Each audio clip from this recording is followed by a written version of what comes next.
इन लोग हिंदू धर्म का मतलब ब्राह्मण धर्म। ब्राह्मण धर्म, ये स्ट्रेट मैं कहता हूँ, हिंदू कोई धर्म नहीं है। हाँ। ये सुप्रीम कोर्ट का डिसीजन है, हाँ हाँ, वे ऑफ लाइफ है। वे ऑफ लाइफ है। लेकिन ब्राह्मण धर्म है, ब्राह्मणों के लिए संहिता लिखी गई है, ब्राह्मणों ने वेद लिखा, उन्होंने पुराण लिखा। और जब प्रिंटिंग प्रेस नहीं था, प्रिंटिंग नहीं होता था, तो कैसे किया उन्होंने? दो तरीके से अपने ग्रंथ को आगे बढ़ाया, एक श्रुति से, दूसरा स्मृति से। श्रुति से मैंने सुन लिया आपसे, मैं अपने मन की बात मनगढ़ंत एक ठो ग्रंथ लिख डाला, कथा लिख दी पूरी। कथा लिख दी पूरी। दूसरा तो लिखा इन्होंने श्रुति, स्मृति से। स्मृति माने मेरा दिमाग ये कहता है कि भगवान ऐसा था, वो ऐसा था, वो उस राम के समय में पुष्पक विमान था, और वो जब युद्ध में जीते राम तो उसमें बैठ के लंका, दुनिया भर का जो लफाजी करनी है, जहाँ तक अपने मन को उड़ाना है उड़ा लो, जो लिखना है लिख लो।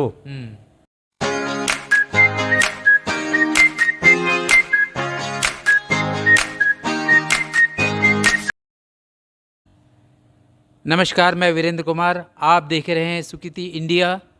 विष्णु बघेल जी जो पेशे से चार्टर्ड अकाउंटेंट है, अभी वर्तमान रायपुर छत्तीसगढ़ में सक्रिय भूमिका निभा रहे हैं, और इस विषय पर हम विस्तार से अभी हम बात करेंगे।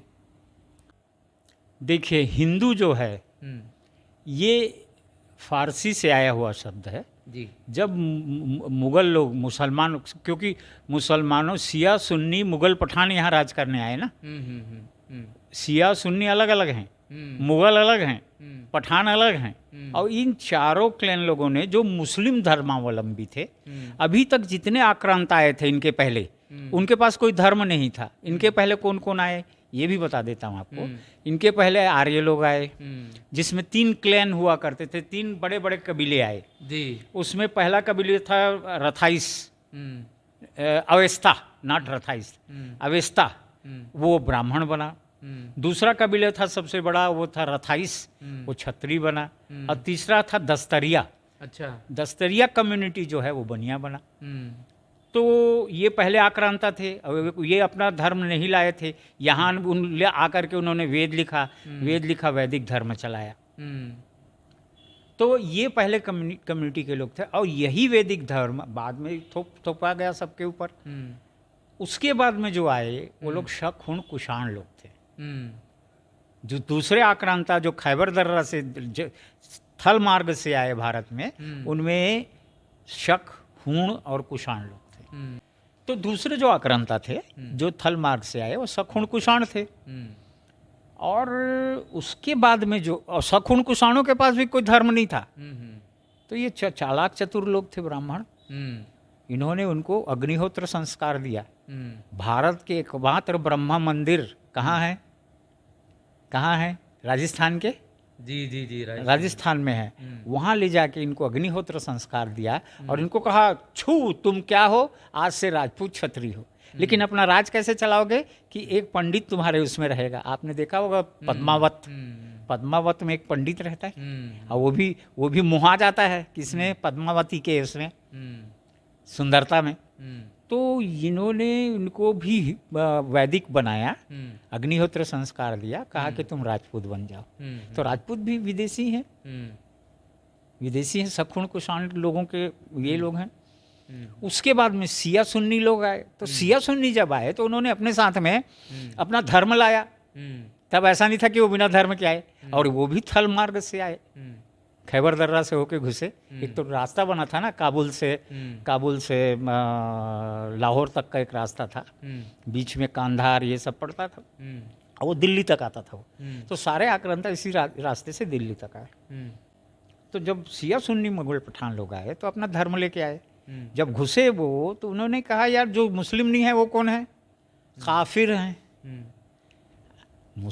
मुस्लिम लोग जो नॉन मुस्लिम को काफिर ही तो बोलते हैं। तो इनको क्या नाम दिया जाए? तो बोले इनको एक तो नाम देते हैं, ये चूंकि सिंधु नदी के उस पार रहते हैं, तो सिंधु के उस पार रहने वाले। स का उच्चारण फारसी में सह टाइप का होता है, आधा स मिले ह, और वही ये होते होते आते आते ह हो गया, और वो सिंधु की जगह में हिंदू हो गया।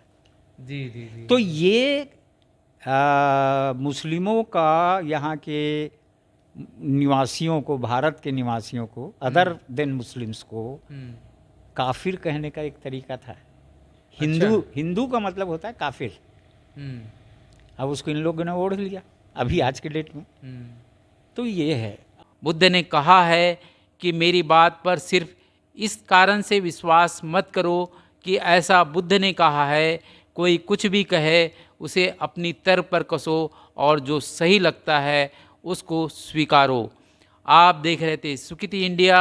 आप ऐसी वीडियो देखने के लिए हमारे चैनल को सब्सक्राइब कीजिए, शेयर कीजिए। मिलते हैं अगले वीडियो में। बहुत बहुत धन्यवाद। आपका भी बहुत बहुत धन्यवाद सर। मैं सबसे विदा लेता हूँ दर्शकों से जी और अंत में बुद्धि की शरण में जाओ जी है। और भारत का संविधान बहुत महान है ना, भारत बहुत महान है, जी इसको स्थापित करो और अम्बेडकराइट, फूले अम्बेडकराइट मूवमेंट को आगे बढ़ाओ। यही मेरे पिछड़े वर्ग के साथियों को संदेश है। Thank you very much sir. Thank you आप सभी को।